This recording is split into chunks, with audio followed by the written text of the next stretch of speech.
Good morning, class 7. We will continue with the chapter A Shirt in the Market, chapter number 8 of your civics book. But before we proceed with the chapter, I would just like to remind you that if you have not submitted your SST project, please do submit it. It's very important. Thank you. Okay, let's begin with the chapter. Here we were talking about like the story is of a shirt which begins with the production of cotton seeds and ends with the sale of the shirt. So we were talking about the chain of the markets that link the producer of the to the buyer of the cotton, then the buyer. We have talked about a farmer in Kurnool, Swapna, who lives in Andhra Pradesh and grows cotton on a small piece of land. She had taken loan from the money lender or on a condition, and she borrowed 2500, that is like money lender or the trader is the same person who has given that money on a very high interest, and she was supposed to sell the cotton which was produced in her land, and the trader weighed the cotton, and per quintal he gave her 1500. He deducted the loan amount with the interest and paid the rest amount, that was just 3000 rupees.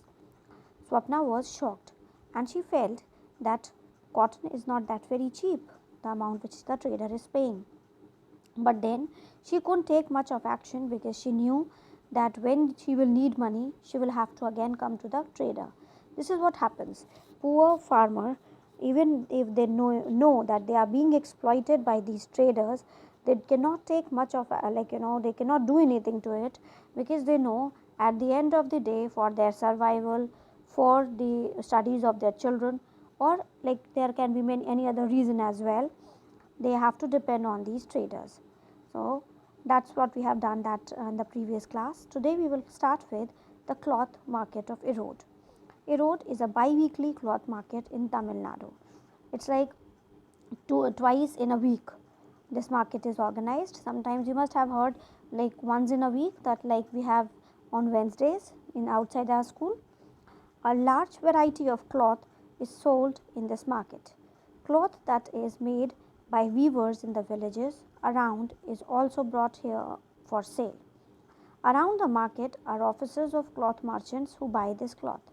Other traders from many South Indian towns also come and purchase cloth in this market. So this is a bi-weekly market, twice in a week, and large variety of cloth is being sold in the market.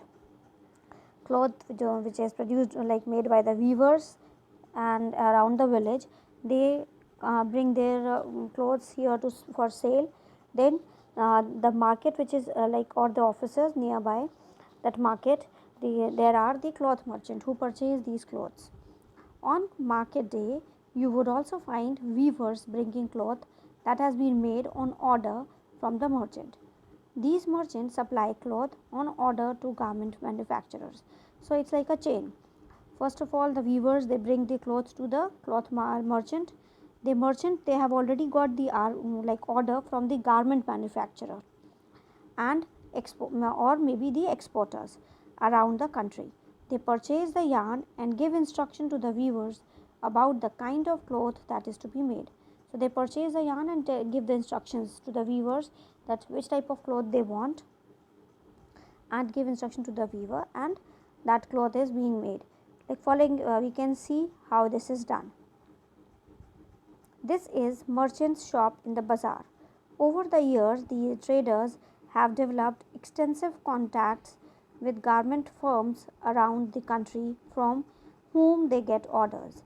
These traders purchase the yarn, that is a thread, from others. The weavers live in villages around and take the yarn supplied by these traders to their homes, where the looms are located in sheds adjacent to their houses. So you can see this the traders, they purchase the yarn, that is the thread, and then these traders have developed extensive, they have the contacts with the garment firms. They provide those yarn to the garment firms. The weavers, they live in the village and around, take the yarn that and supplied by these traders to their home where the looms are located. They take it to their home and where they have looms in their houses, or maybe near their houses. This photograph shows a power loom in one such home. The weavers and their families spend long hours working on these looms. Most weaving units have 2 to 8 power looms on which the yarn is woven into cloth.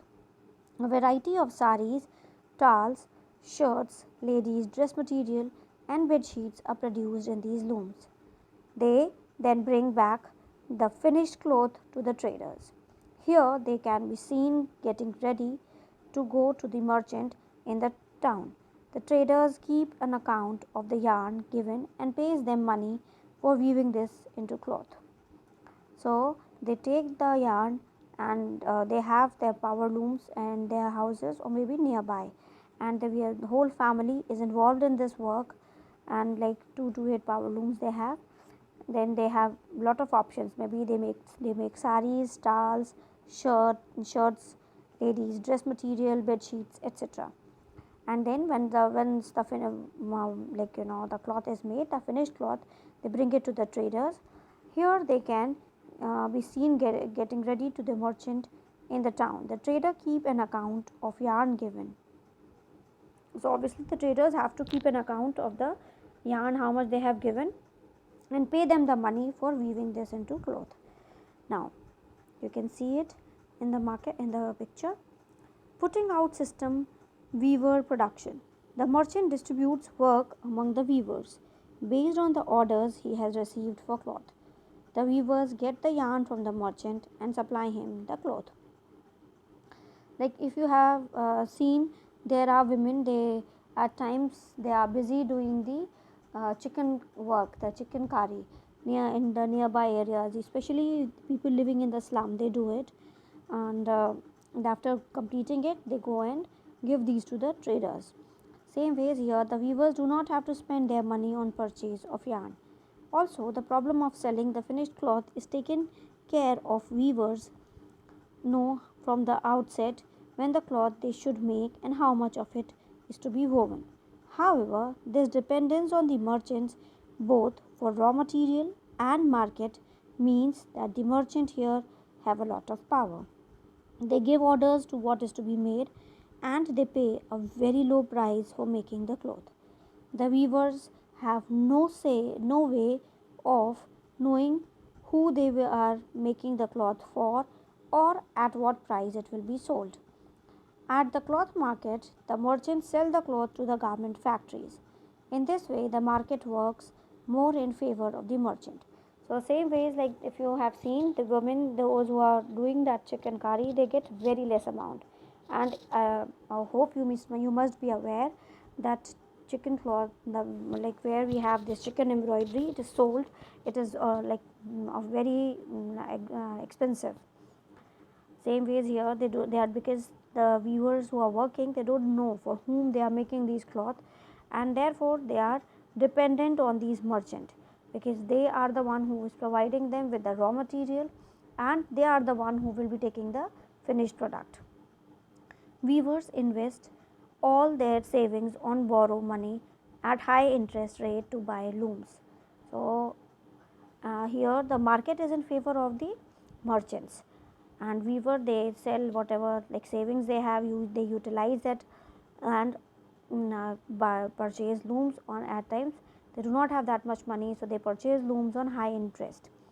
Each loom costs 20,000, so a small weaver with 2 looms has to invest 40,000. The work on these looms cannot be done alone, so the weaver and another adult member of the family work for up to 12 hours a day to produce a cloth. For all this work, they earn about 3,500 per month. The arrangement between the merchant and the weaver is an example of putting out system, whereby the merchant supplies the raw material and receives the finished product.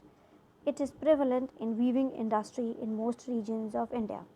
So this type of system where the merchant is getting the weaver is getting the raw material from the merchant or the trader, and he gives the like finished product to the trader. That is known as putting out system. Weavers cooperative.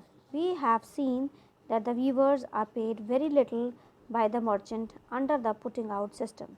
Weavers cooperatives are one way to reduce the dependence on the merchant and to earn a higher income for the weaver.